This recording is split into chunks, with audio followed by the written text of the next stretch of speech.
Hey, true believers. Chris Mack coming at you with a nice deluxe pack that I've been itching to review for everyone. This is the Marvel Legends X-Men Villains 60th Anniversary 5-pack that comes with Stryfe, Random, Zero, Pretty Boy, and Vertigo.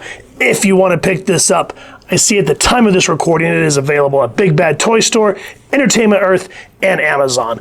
But first, as I always say, please support your local comic shop or wherever you like to pick up your books and your figures before you go the online route. So with that said, you can see the X-Men logo there. I love that they kind of keep that old school trade dressing there with 60th anniversary. And then they put 60 years there on the top. Very cool stuff.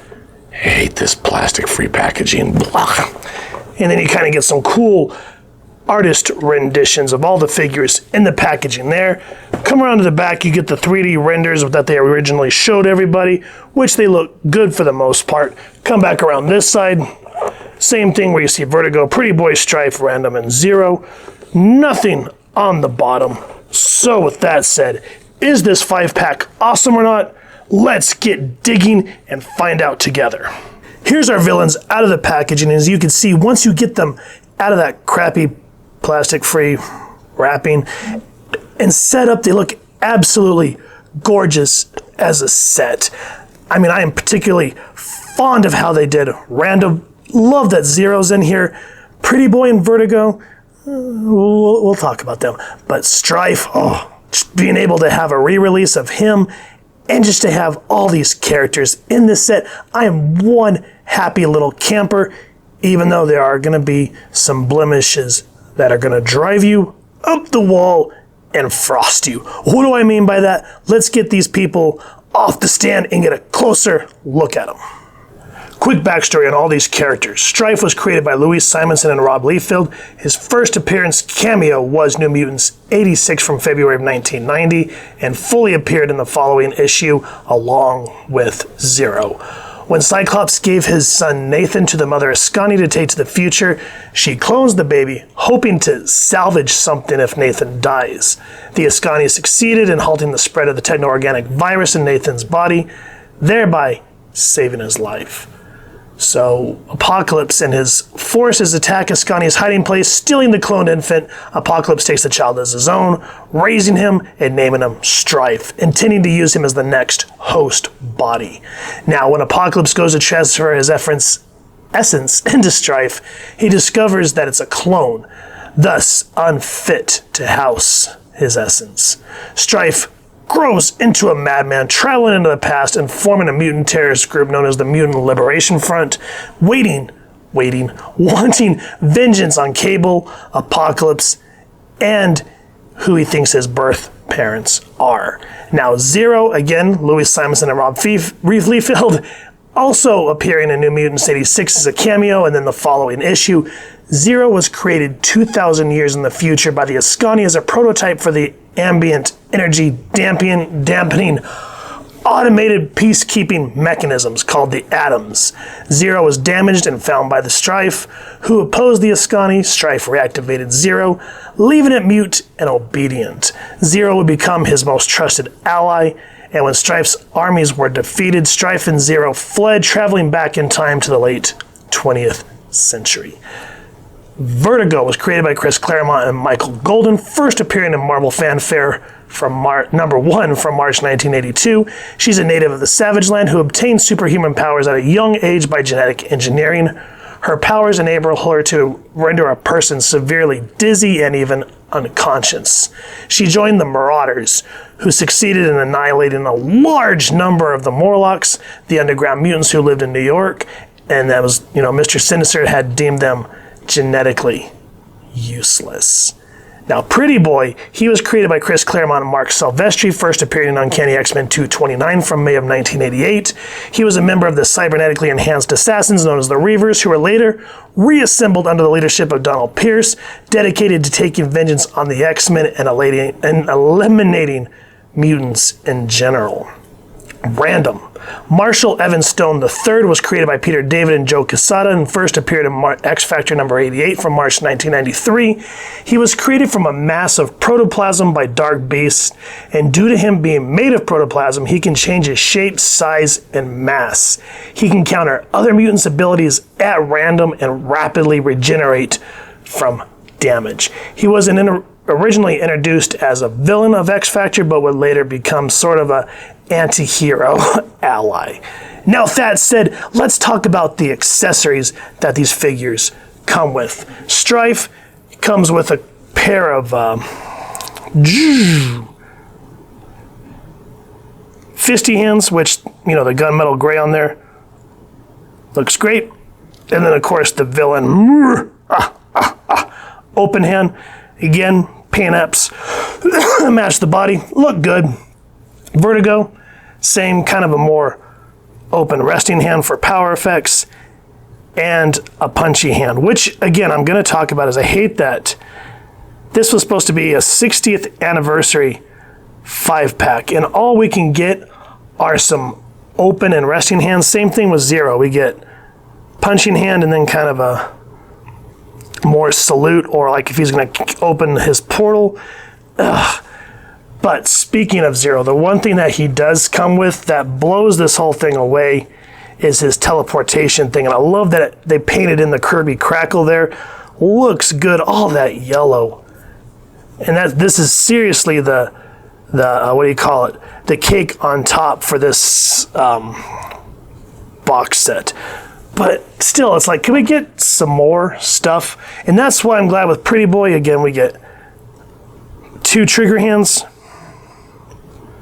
2 punching hands, and then we get these badass mini Uzi guns. I forget what they're called.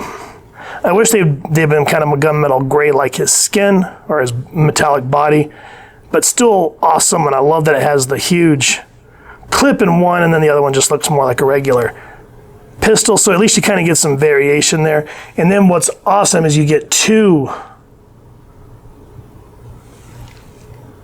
blast effects, 1 for each gun. So for that, I'm very much thankful for.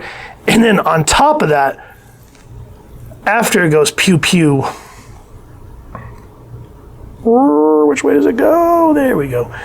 We get 2 nifty little smoke effects. So that's cool. I'm glad that Pretty Boy comes with those accessories. Now, as for the paint apps, Pretty Boy, he looks good. I love this metallic gunmetal gray that he has. The attention to detail on the cybernetics looks badass. Very Terminator. Face looks good, you know, has that very hardened criminal look about him. Blue eyes look good, brown hair looks good. But I just love all the attention to detail in the metal.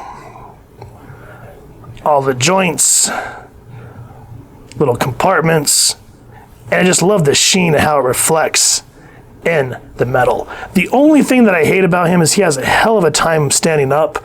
So when you go to do it, he's very, at least mine's very loose on this foot, so he has a bad habit of always wanting to lean forward like he's a little drunk. Zero.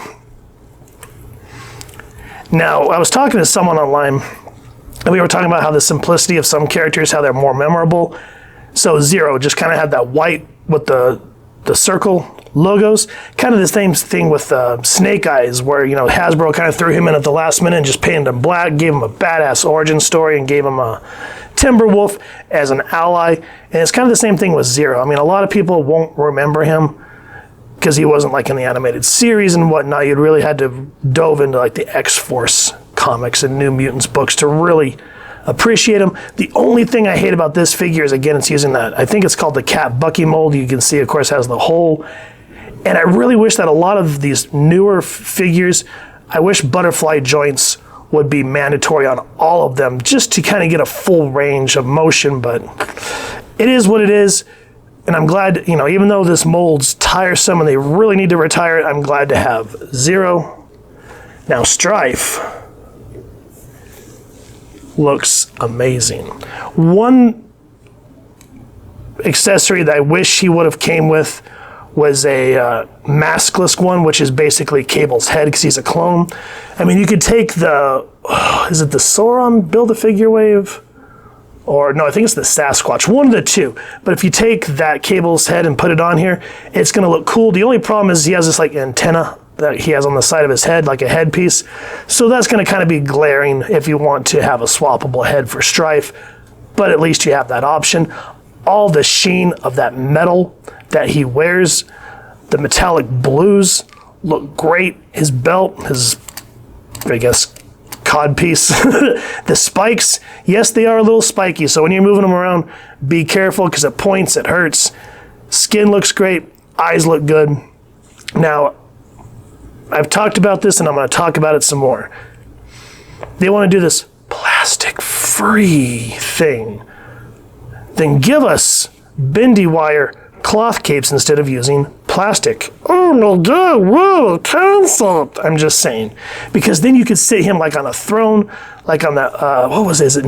Is it an X-Force or New Mutants? I can't remember, where he's sitting in the throne and Zero's standing next to him obediently. You know, you get shots like that, but with these capes, you cannot sit these figures down. Same thing with Dr. Doom. It's just kind of like, come on, guys. Mafex is kicking your ass in that regard. And if you want to save plastic, then knock it off. I'm just saying. But overall, that Stryfe figure, gorgeous, love it. Vertigo, I'm glad that they kind of gave her more original looking suit. It has that very, you know, early 80s, 70s, Andy Warhol, like, get down tonight. But the one thing that I do not like, and I'm sure other reviewers have said this, but I think this is the Sue Storm head. I wish they would have given her, I think it's Lady Hydra's head. That would have looked a lot more villainous, as where Sue has a more gentle look. She needs a more like sinister, like, I'm getting ready to slaughter every single Morlock at the behests of Mr. Sinister. So that's it. I mean, other than that, the greens on her hair look good. Lipstick looks good. Her blue eyes look great. And of course, they have the old school female body mold, which it is what it is. Now, again, 60th anniversary, 5-pack, and we get pins. Why the hell would we get pins when they've been teasing us with these pinless leg joints that we've seen? I mean, come on. This particular female body mold is so overused and definitely needs an upgrade, especially since you can only rotate them here and not at the waist, as were a lot of characters you can do both. It's like, come on, let's upgrade this a little bit and get a little more mobility for our female characters, pretty please. Random. Love this figure. The one glaring thing that pisses me off is, okay, he can change his size and mass. I kind of wish they would have released a bigger version, like strong guy size. But nonetheless, at least he looks like a beefcake. I wish that they would have given him a thing where you could swap this out, where you could have 2 arms instead of just being stuck with his traditional blaster arm, which I get they're trying to get that effect, but still, come on, we could have popped it out here and put a normal arm right there. So that irks my gurk, but it is what it is, and they want to save money. Ugh. The heart tattoo, badass. Face looks good, has that big frowny face. Sunglasses look great. Musculature looks awesome. Love the leather coat. Looks good. You can kind of open it, looks good. Snake tattoo around his arm. Awesome. I hate though that because it's painted on, the snake bends like that. It's just kind of, But again, you have to sort of go with the flow. Jeans, belt, awesome. Boots with the spikies, great stuff all around. Love those paint apps. So overall, I can't complain on the paint apps in and of themselves. I mean, each one has their flaws, and you know, certain accessories that could have been really great. You have to kind of take it with a grain of salt. Now for articulation, Pretty Boy can go that far down, about that far up, twist, twist. Now again, always warm up your figures before you do this, because when I took all of them out, like him, I could barely do that until I warmed him up and moved him around.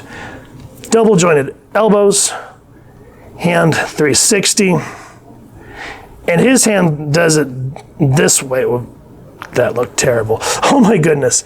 But yeah, you know how you're usually used to the hand looking like this and going back and forth. This one goes, we're going to stop that. Anyway, he spins there, and he kind of moves at the solar plex. Speaking of, can go down that much. Back about that much. Pretty good splits. Upper thigh cut. Good double jointed knees. I wish they would have given him a boot cut, but again, it is what it is. Foot goes up, foot goes down, chicky, chicky, chicky on the ankle rocker. So that's Pretty Boy. 0. See what I mean about Pretty Boy, where he just does not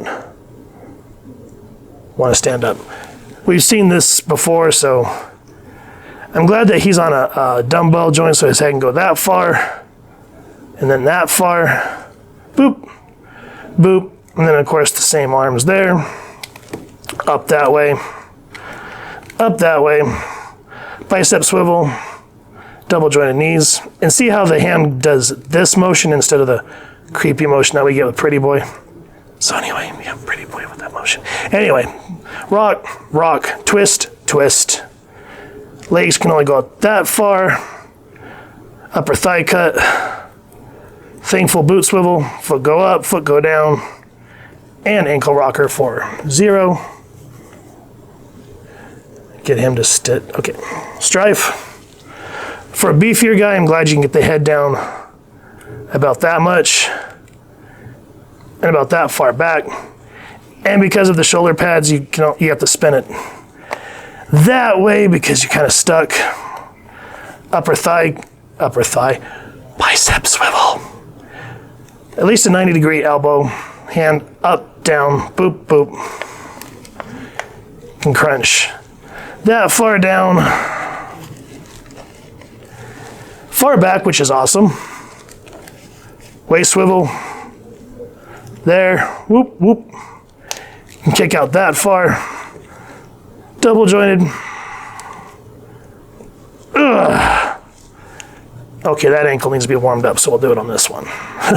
Up, down, ankle rocker, and then I'm just not even going to address the butt flap problem because I always do, and we know that it's there, so I'm not going to talk about it. And then the same with, come on, Stryfe. You know what? We're going to let him go. Bite. Head can go down that much. And because of the hair, can't really go back anymore. Boop, boop. There, there. Twists at the elbow, 90 degrees. Seen all this before. Can barely do that, can barely do that. Can twist because old model. Double jointed knees. Foot, foot, ankle rocker. So at least she's Vertigo semi-bendy, but again, that body mold needs a massive upgrade.